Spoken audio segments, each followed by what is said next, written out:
Hey, what's up everybody? Welcome back to the channel. Earlier this year, I attended the Gran Fondo Cycling Challenge Ciudad de Panama. I'm going to share much more than just cycling footage. I will also share the experience my wife and I had visiting and exploring Panama, including our amazing day trip to the Isla San Blas. This remote archipelago is definitely a bucket list item. I will of course place chapters so you can hop around to the stuff that you're interested in. Alright, let's go.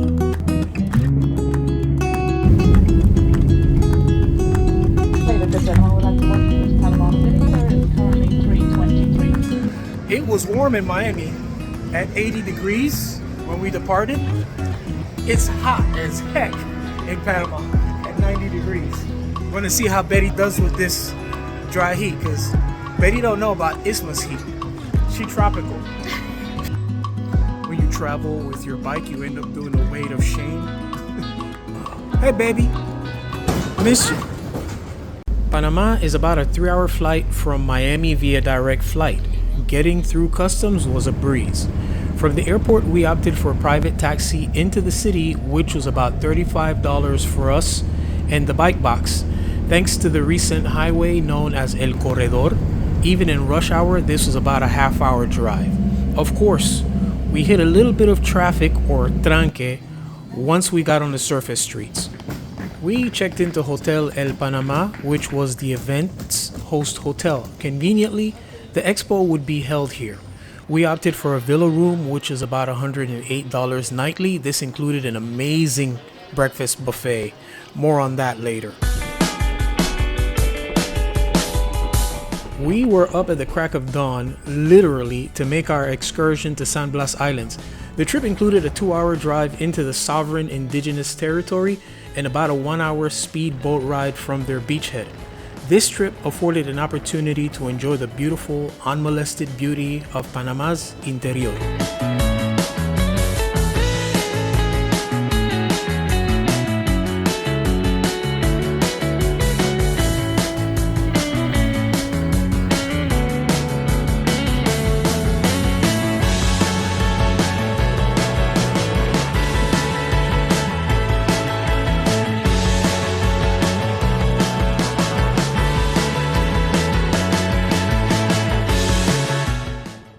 Alright, we're at the port getting ready to get on the boats to head over to the Isla San Blas. Very interesting drive.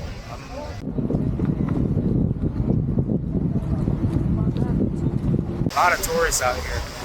Really cool.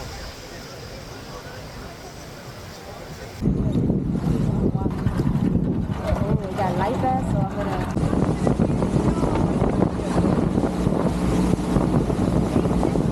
Alright, boat time. There are 365 islands that make up the archipelago of San Blas, and 49 are inhabited. The region, known as Gunayala, is self-governed by the Guna people. Even though it is part of Panama, they have their own laws and customs. We had to go through this checkpoint, present our passports, and pay a fee in order to get onto the territory. During our time, we visited a total of 4 different islands plus the natural pool. Wait till you see that. Later on, I'll give a breakdown of the fees to get in and what our trip cost.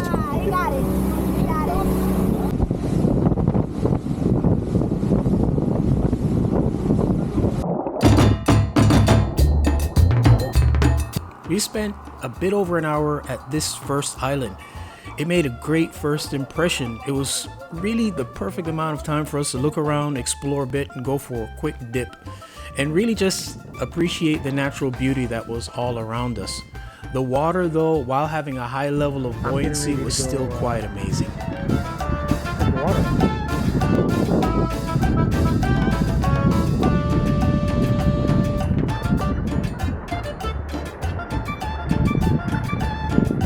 I'm telling you.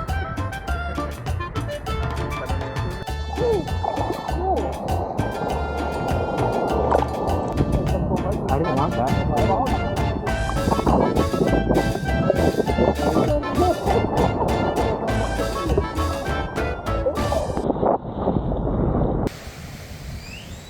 Hello, miss. Can I help you? Where are you going, honey?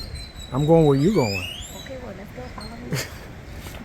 From here, we went to another island where I took really an epic nap. But the real hustle of the day was getting on and off our boat. Man, what an unexpected workout.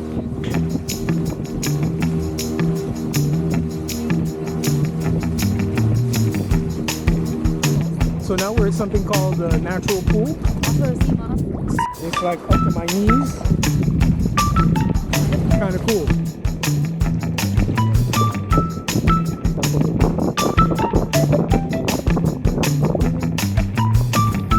Look at Betty. She can't get on the boat.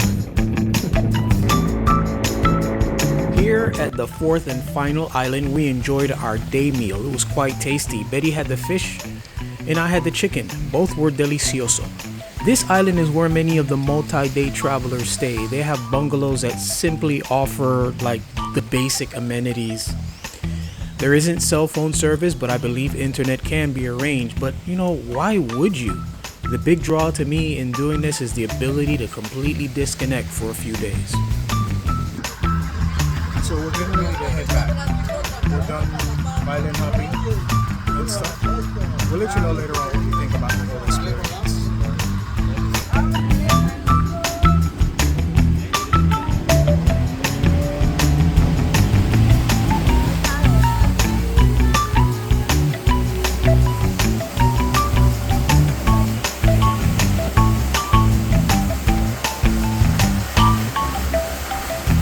That day trip, while stimulating and exhilarating, completely took it out of us. I didn't film anything else. We went straight to bed. But we got up early the next morning to explore and to visit one of our favorite restaurants, El Trapiche. Cool places in Panama to eat. Different places where you can get like typical Panamanian food. Me and Betty's favorite place literally is this place right here. It's called El Trapiche. Now there's a lot of them because it's kind of like a franchise. But this one is different. We've been to a couple of the other ones. Nada que ver. Of course, the service is really, really good. Oh, yeah. Number one, míralo ahí. Number one, ven acá, ven. No. Ah, mira eso. Y este es Ovario, ¿no? No, esto es Bellavista. El Trapiche de Bellavista. Y pregunten por... Calle 51. Todos somos un buen equipo. Todos Sí, lo pero vamos a pregunten atender por mi socia. bien, todos lo vamos a atender con amor, con paciencia, que se lleven una bonita Pero experiencia. el pueblo requiere su nombre. Él es mi Cristian, favorito. Cristian. Él es el favorito del pueblo acá. This No, the dude. un placer This the atenderlos. Los dude. esperamos. Ya acabamos para YouTube, los esperamos por acá. Later that evening, we met up with one of my childhood friends, Lisa, and a few of her friends to attend a retro night buffet and dance party.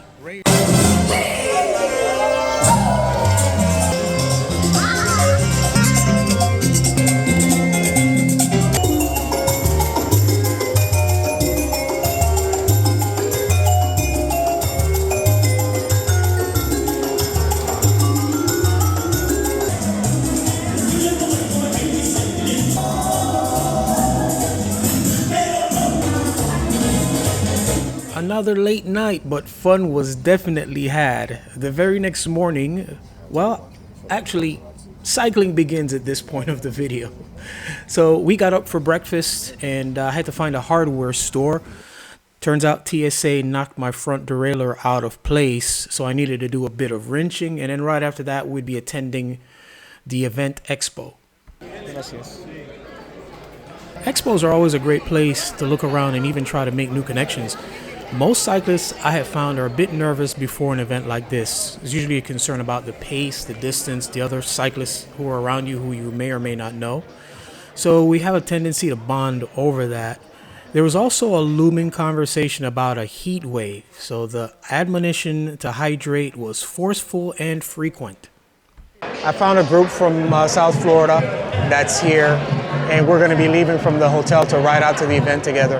I'm excited about that. So, countdown, it's time to hydrate. Morning of the event. In front of a hotel where some people are driving over, some people are riding over. That's one fare from Miami. It's only like 3 miles, 2 or 3 miles, so we're gonna just slow roll it over. Gran Fondo Cycling Challenge puts on fondos in different cities: Panama City, Boquete, Panama, Puerto Rico, Dominican Republic, And Miami. The formula is simple. 3 distances, all paced by pace leaders. Each distance does have a chrono section, or what we call a time section, where you can flex for a bit, and there's usually like prizes based on age groups and things like that handed out. But by riding and pacing as they do, they keep the group together safely. Designated stops, full sack support, and an amazing vibe. This is Chris from New Jersey, Basso dealer. Just met him, and we're doing a medio fondo, right? Yeah. All right. We're doing a grand, actually. You're doing a grand? Yeah. Okay, I'm wishing him luck. 145. I'm not doing that. I'm doing a medio. All right, we're in the pens. Gran Fondo is way up there. So they have everything nicely separated and coordinated. We'll see how it goes once we start rolling.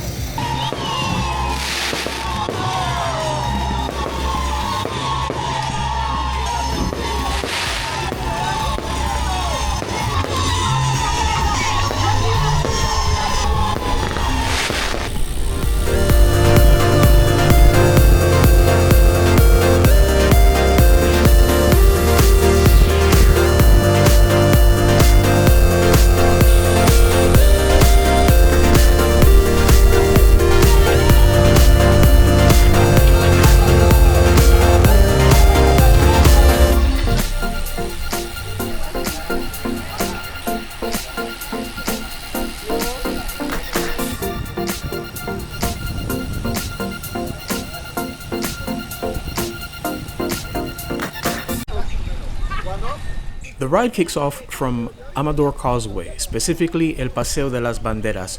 The first area we went through is a cycling-friendly area. In fact, the municipality shuts down one full lane of the causeway and cordons it off for cyclists from, I believe it's from 5 a.m. to about 8 a.m. daily, then till around noon on the weekend. My numbers could be a little bit off, but you get the idea. It's great for training, as you can just go out there and do loops, and it's relatively flat. The challenge starts immediately as we start heading west towards the interior region of Panama, towards La Chorrera and Araijan.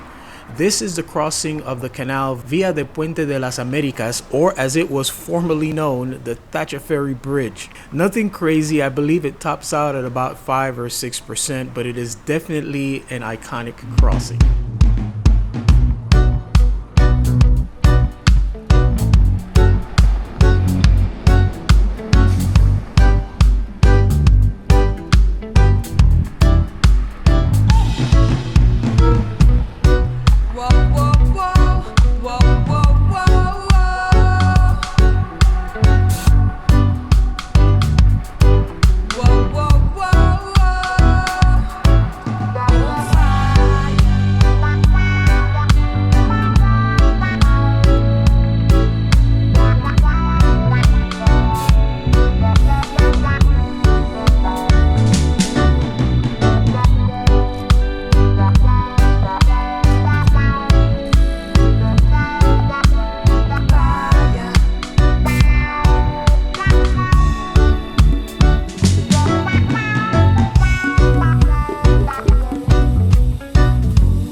Whenever you're in an event like this, you can count on having a wide range of fitness levels, cycling abilities, and even different cycling styles. You're certainly going to see things that are different than what you're going to see in your local group ride. Oftentimes, cyclists use these events to really push themselves and achieve new milestones, and I think that's really a good thing because there's definitely a lot of motivation when you're in an environment like this. But for me, pacing is always important. It is a long day in the saddle, namely because of the conditions. It was very hot, much hotter, much earlier than what any of us had expected. So I decided to stay conservative and rode purely within myself. I didn't do any surges and I just maintained a steady, manageable tempo.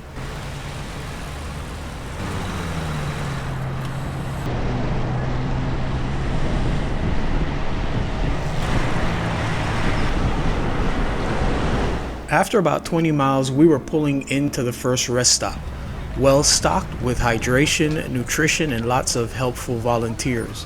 The well-maintained pace meant that our group largely stayed together. It's been a good ride. The amazing thing is that they keep the pace nice and controlled. With the pacers, they control how you, the climbs, the pace and the effort of the climbs. They also control the pace and efforts of the descents.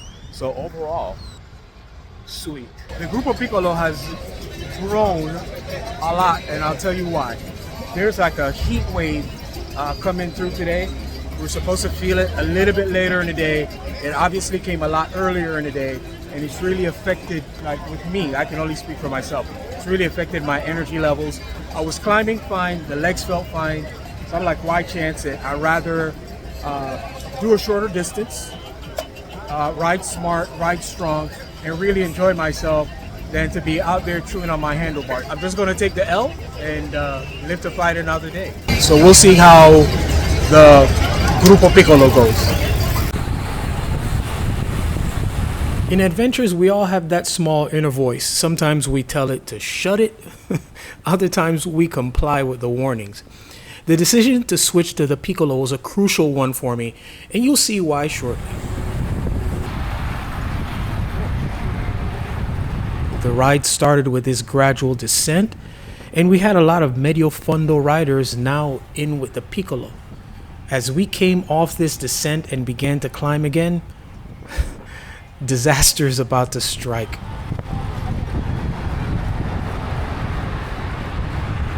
While beginning to apply power to bridge up to the group, my chain unexpectedly and suddenly snapped.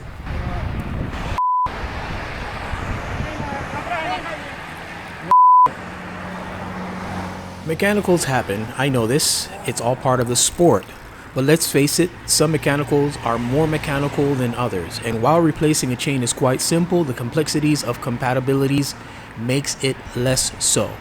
I walked back looking for the chain, but the realization that it came off in the road where traffic was now flowing meant I never saw it again, and the likelihood I would have to get into the sag really started to sink in. I gotta say that in all my years of doing centuries, events, and fondos, I can't really remember a time I couldn't complete an event because of a mechanical. No la tengo, no sé dónde se cayó.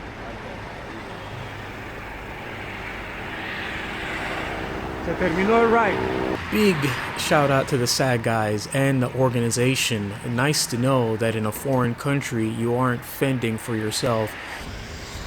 That's me sagging. Chain broke clean. Like I said, there's really nothing I can do about it, but this is really the part of the ride that I was looking forward to. We're getting ready to go down into Paraíso, Pedro Miguel, ride through the rest of the zone, and that's going to be the end of the ride. But I got what I got. I'm very disappointed. What was coming up next was the part of the entire week that I was most looking forward to. That was being able to ride my bike through Pedro Miguel, the township where I grew up. And I was really looking forward to having an opportunity to ride my bike as an adult on the same roads that I rode on countless amount of times as a kid. It was truly a heartbreaking moment for me, but nonetheless, I was still grateful for the opportunity and the experience. I do want to express my gratitude to Rodolfo Jurado and the entire staff for putting on an amazing event and really looking after us. My wife and I already started planning for next year. We're going to go back because I need to get a finisher's medal.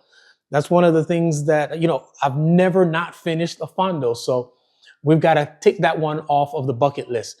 So we're going to be running that same event, but not in Panama, in Miami on November 9th. It's called the Gran Fondo Cycling Challenge, Ciudad de Miami. I did it last year. I'm doing it again this year. In fact, I'm one of the event ambassadors this year, and I have a registration link that I'll post in the description below.